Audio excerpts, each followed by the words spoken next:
Salmo 16, 11.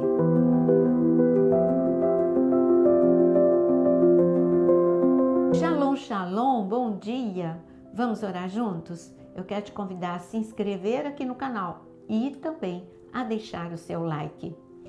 O Salmo 16 é o salmo que Davi, um dos salmos que Davi escreveu. Davi, nós falamos muito dele aqui no nosso devocional, porque ele é uma figura tão presente no Antigo Testamento, até no Novo Testamento o Senhor fala sobre Davi. Mas no Salmo 16, no versículo 1, diz: guarda-me, ó Deus, porque em ti me refugio. Digo ao Senhor, tu és o meu Senhor, outro bem não possuo, senão a ti somente. Versículo 11, tu me farás ver os caminhos da vida na tua presença, a plenitude de alegria, à tua direita há delícias perpetuamente. O que Davi ele está dizendo aqui é que ele descobriu o caminho da felicidade, porque ele descobriu que felicidade não é dinheiro, porque ele era feliz quando pastor, quando não tinha dinheiro e nem tinha amor dos seus irmãos. Mas ele era feliz em Deus. Ele não esperava que as pessoas levassem felicidade para ele. Ele era feliz na presença de Deus. Ele também era feliz no palácio. Na primeira etapa da sua vida no palácio, ele entrou como músico, depois como genro do rei. E ele era feliz. Ele era feliz quando ele tinha uma boa comida lá no palácio, uma boa cama, quando ele tinha pessoas que o serviam como genro do rei. Mas se ele tivesse colocado a felicidade dele nessas coisas, quando ele precisou sair do palácio por ser perseguido por Saul, a felicidade dele iria embora. Por isso que tem tantas pessoas que quando ficam famosas e depois quando perdem a fama, não conseguem lidar com isso. Ou tinham dinheiro e quando perde o dinheiro, a felicidade vai embora junto com o dinheiro. É claro que essas coisas trazem felicidade, mas é uma felicidade passageira, porque não tem estabilidade. A fama vem, a fama vai, o dinheiro vem, o dinheiro vai. Mas a presença de Deus, ela te alegra em todo o tempo, quando tudo vai bem e quando tudo vai mal. Você consegue se alegrar em Deus. E Davi descobriu esse caminho. E ele diz aqui, olha, tu me farás ver os caminhos de vida. Na tua presença há plenitude de alegria.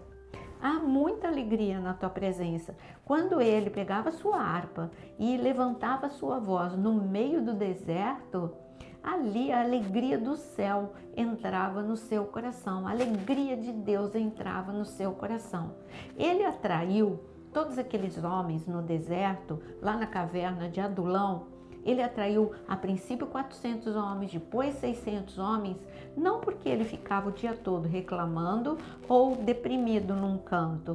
Não, ele atraiu porque eu quero ver o que Davi tem, porque ele consegue permanecer alegre mesmo no meio da adversidade.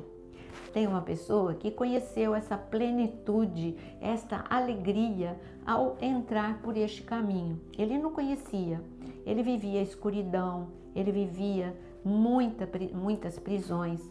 E este homem está em Marcos capítulo 6. Em Marcos capítulo 5, nós temos o relato sobre este homem. Não sabemos o nome, mas sabemos de onde ele é. Ele era de Gadara. Eu já fui para Gadara quando estive na Jordânia e eu pensei muito sobre a vida desse homem quando lá eu estive.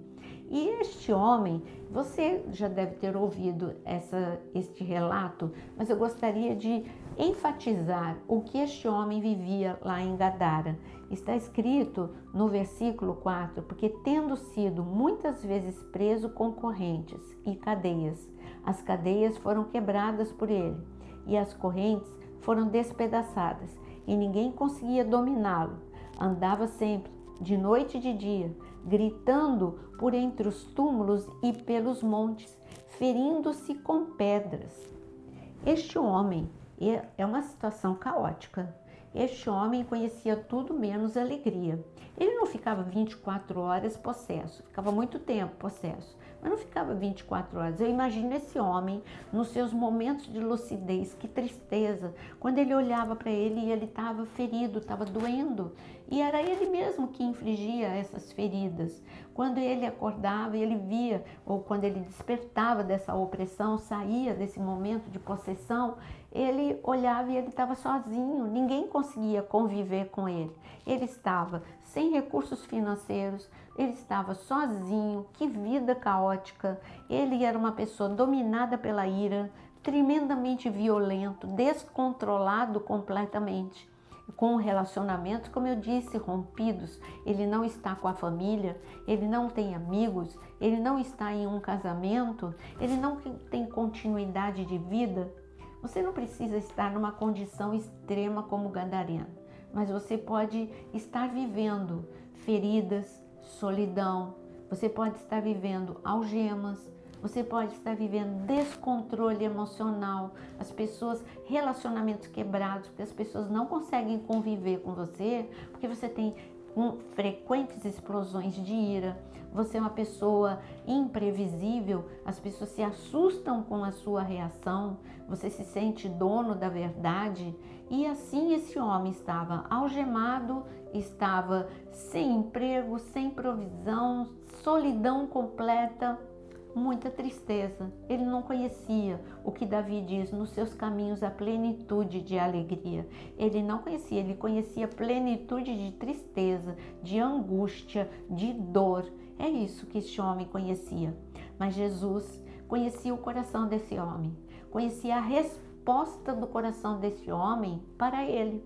Por isso Jesus, na sua onisciência, atravessou o mar da Galileia por causa de um único homem. Dessa vez ele entrou ali na região de Decápolis por causa unicamente deste homem. Ele libertou este homem e ele foi embora. Ele não fez outra coisa, ele não pregou, ele não curou outros enfermos. Ele foi tão exclusivamente para este homem, porque ele sabia que este homem estava no limite. E este homem, se fosse tocado pelo poder de Deus, responderia ao Senhor de uma forma muito intensa. Então, Jesus, quando este homem veio em direção a Jesus, se prostrou e adorou. Ali, Jesus sabia que aquele homem estava possesso, não com um demônio, mas com uma legião. Ele foi liberto. E este homem se apaixonou pela presença de Jesus, quis acompanhar Jesus, mas Jesus não o curou só espiritualmente, não o libertou só espiritualmente. Jesus queria restaurar a honra, os relacionamentos quebrados. Por isso Jesus deu uma ordem para ele, e eu gostaria que você lesse essa ordem, porque hoje a nossa oração vai ser muito completa. Nós vamos orar muito por famílias, relacionamentos quebrados, vamos orar por milagres. E aqui Jesus dá uma palavra, porque depois que ele ficou liberto, ele se vestiu. Pronto, agora ele já era um homem honrado, não mais era humilhado por andar nu por todos os lugares. Ele se sentou, agora ele estava controlado emocionalmente para ouvir Jesus. Ele sentou, ele que andava, você leu comigo? Andava dia e noite pelos sepulcros, agora ele sentou diante da vida para ouvir Jesus. E então, este homem, que além de ouvir Jesus e vestido, está escrito que ele estava sereno, ele chamou atenção porque ele estava completamente equilibrado. Ele se apaixonou tanto por Jesus que ele disse: Jesus, eu quero te acompanhar. Quando ele viu que Jesus ia voltar lá para Galileia, ele falou: Jesus, eu quero ir contigo. E Jesus deu uma palavra que mostra o trabalho completo do Senhor. No versículo 18, o Senhor, ele diz, quando Jesus estava entrando no barco, aquele que antes estava possuído pelos demônios pediu com insistência que Jesus o deixasse ficar com ele. Jesus, porém, não o permitiu. Ao contrário, ordenou-lhe: vá para a sua casa, para os seus parentes, e conte-lhes tudo o que o Senhor fez por você e como teve compaixão de você. Então, ele foi, começou a proclamar em Decápolis tudo o que Jesus lhe tinha feito, e todos se admiravam. Olha o que Jesus fez, ele queria acompanhar Jesus. Ok, linda a atitude deste rapaz. Ele queria acompanhar Jesus, mas Jesus disse: eu quero fazer algo completo na sua vida. Vai e volta para sua família. Ele não está falando só pai, mãe e irmãos, ele está falando todos os seus parentes. Vai e conte o que eu fiz. Não era só contar, todos estariam vendo que ele estava diferente. Esse era o grande testemunho, o grande impacto. Ele que andava nu, agora vestido. Ele que era descontrolado, agora controlado. Ele que não conseguia conviver com ninguém, agora com certeza ele estava pedindo perdão, ele estava restaurando relacionamentos. Não tem maior milagre do que esse, a restauração de relacionamentos, a restauração da identidade. E de repente ele fez mais do que o que Jesus mandou. Ele falou para toda a cidade. E toda a cidade ficou tão impactada que na segunda vez que Jesus voltou para Decápolis, tinha uma multidão que queria tocar Jesus, porque este homem foi o grande evangelista dessas 10 cidades.